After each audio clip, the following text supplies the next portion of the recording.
Testing. Welcome to Family Gaming. I'm Monkey Amy. And I'm Niebuhr.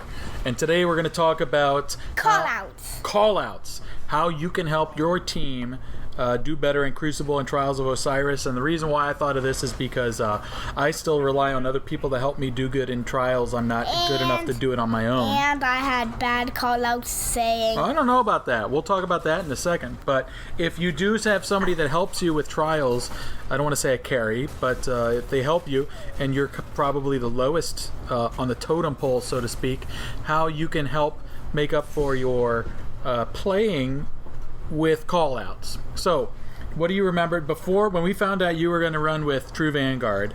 I made sure to talk to you a little bit about callouts. What do you remember from that? What's important about callouts? Telling who you got killed with. Who killed you is important. What else? And what they killed you with and where you died. What they killed you with and where you died. That's awesome. So, that's actually the first three things I got on here. Now people said you did pretty good on your callouts. Now there were some times when I was telling you what to say, and people probably didn't hear that part. They only heard you say it. But you actually were famous for one of your callouts. So one of your callouts became famous in a way after the video that True Vanguard made, and I'll put the link to that with a timestamp of where you said it. But you said something funny. I don't even know if you remember it. Do you remember what your callouts kind of? I'm near the sun. I'm near the sun, so you do remember. That was a funny one. All right, so here's some of my tips on callouts, and I asked some people that have gone flawless what they find important in callouts and their answers. Wait a second. A very general thing is to be short and precise. So don't talk a lot. This is something I learned from playing World of Warcraft and doing raids. When you've got 10 or more people in Ventrilo, you all can't be talking at the same time, so you do have to be short and precise. So be as short as you can. Try and keep the chit-chat to a minimum. And then the next thing is what to do when you die. And you mentioned a bunch of these. What'd you die from is important. Where were you when you died? Where'd the enemy go after that? And also, is your orb clear for a revive? So that's kind of an ongoing thing until you do get a revive. And is your orb clear? Is anybody standing on it? And if you don't know what an orb is not only one to make your super, but the place where you die. Yep. Some people call it your ghost. So that's important what to do when you die, part one. Another thing is supers. Callouts are important with supers. One of them involves friendly supers. Hardly anyone calls out friendly supers, and they really should, especially with Golden Gun, Stormcaller,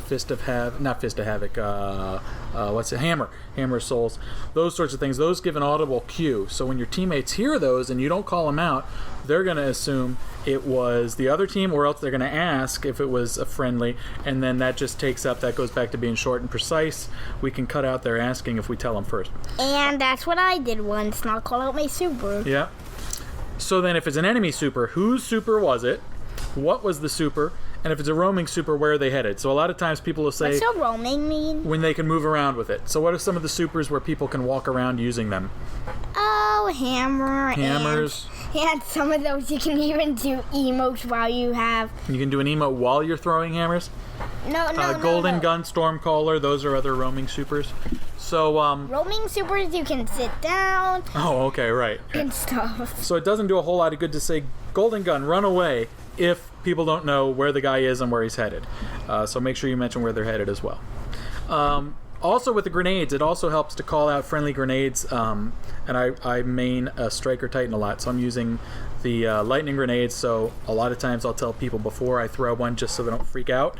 I'll say that's a friendly grenade on the spark if I'm running Rift or something like that. And here's a tip: where are the remaining enemies? So getting back to what to do when you're dead. And to people who make games that are gonna watch this, remember that you need to make a list if you couldn't think of what you want. Think of it and then write a list down. Yep, so I've got a list here. Right, I've got a list because I like to be organized. So here's what to do when you're dead, part 2. So this is if you've been dead for a while. When you're dead right off the bat, and I should have mentioned this, as soon as you die, the first thing you should say is where you died, who killed you, and where they went afterwards. The first thing you should say isn't, oh, oh, that laggy so-and-so, or how did he one-shot me from there, or anything like that. Save the salt for in-between matches.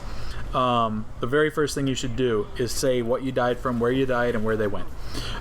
If you've been dead for a while, so where are the remaining enemies? A lot of times, well, you can track at least one of them with the red outline, but a lot of times from your orb, you can pan around and see where the other guys are. That helps the remaining people, especially if it's the last guardian standing. So it's sort of like when you say, one's on my orb, or one's heading towards the bridge. Yep.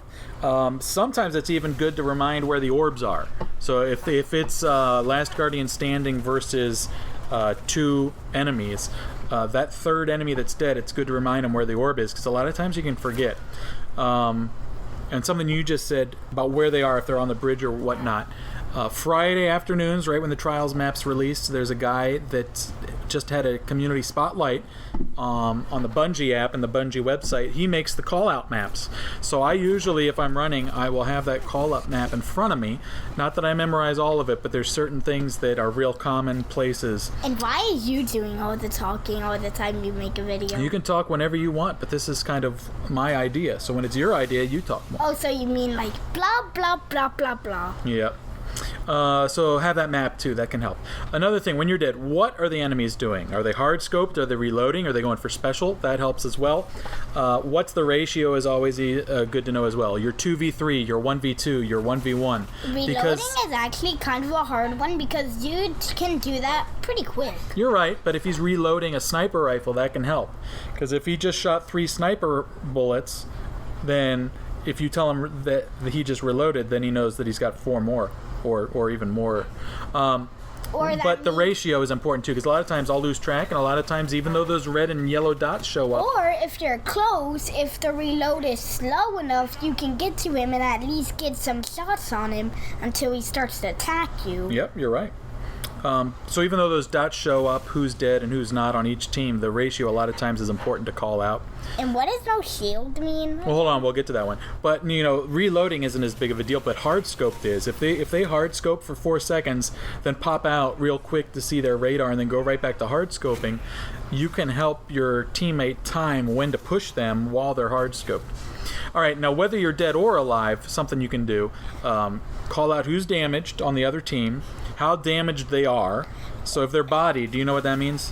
They're half health. Yep, so if you go for a sniper headshot and you miss and you got the body, you can call bodied. If there are no shields, because you've got the silver or whatever color on top, that's the shield, and that has to go all the way down before the red health bar starts going down. So basically no shield means they're less than 50%. And then there's absolute. So what's absolute?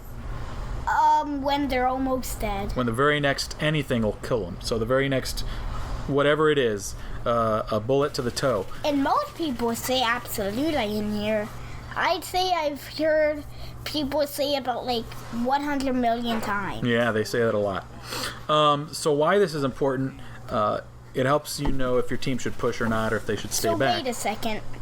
Actually, every time in Crucible, there's you have the shield on. Right. Yeah, you've always got that overshield. So you've got 100 hit points. So if you and then you've got the 100 overshield. So wait a second. If you say no shield, that means their shield is down. Right. And then you can also get the shield on top of it by getting a revive or by flame shield and other stuff like that. And there are a lot of shields you can have.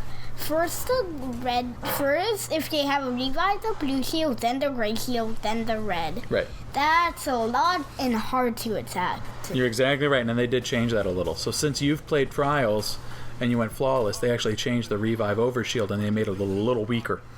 So as far as when to push and when to stay back, one thing is call that out. So if you're going to push, call it out and say where you're going to push to. But there's a couple times... if they're absolute, it's like saying if the team should push. Exactly. So let's say you start off... But if they have a super, they stay back and run away. Yep. So let's say you start off 3v3, somebody gets a pick, so now you're 3v2, and then you've got somebody absolute. You can call that push because you're going to win that. 3 people push. You only need 1 shot on one guy, and then 3 you can take out the other guy. What about golden gun in absolute? I'd say stay back and wait till it's right. done. Yeah. But Yep. Well, you can one shot a golden gun if you're good at sniping, But which I'm not. So yeah. I would run away. You're right. Yeah. So I would run away that's like what I bees was- are chasing me. that, like bees chasing I don't you? like bees. Like the time I was running, like, oh, bee attack. Yeah.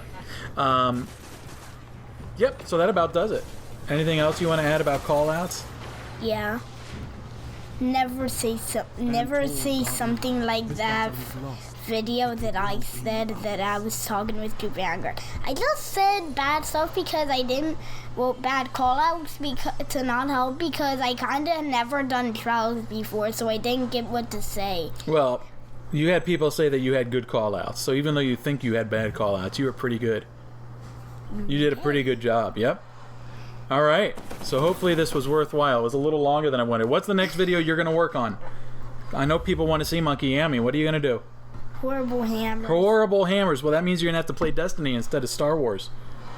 Yes, it's kind of going to take a while so you can see it because... Oh, I know what the next video can be. Doubles. So Doubles is back. This was Monkey Yami's first real... When we first realized he was decent at PvP for his age is when he ran doubles with a son of a clanmate of mine. So... Yep. So, hey, maybe some people want to play doubles with you. If they do, they got to go through me. So hit me up on Twitter. That'd be the easiest way. Or comment to this video, and we'll see if we can get you some doubles partners. Maybe we can make a doubles montage. Okay. I'll say to have fun and make friends because, and you do so. Okay, have fun and make friends. Now, if you have anything else to say, it's Zebra talking. I'm done. Okay, bye.